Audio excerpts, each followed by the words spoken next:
So you've just logged into your own YouTube channel. Right? This is your page where you need to be. You want to customize your channel.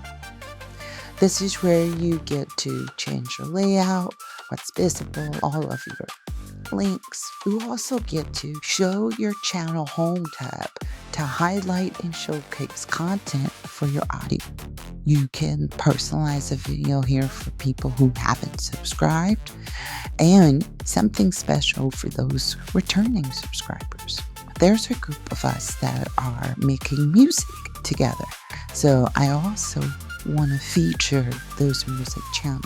And I'm going to click right here and I'm going to edit the section contents.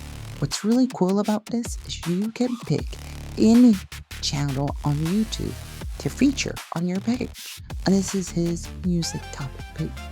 So I'm adding it here. We're going to say done, and then we're going to say publish. Let's go and view our channel. And the next section you see is music you need. You are on Tiger Lick's page, and then you get to the all of his music. That's how you can do that if you are collaborating with someone, doing music together, art together, any projects together. Next week we'll go over collaborations. All right, guys, have a great day.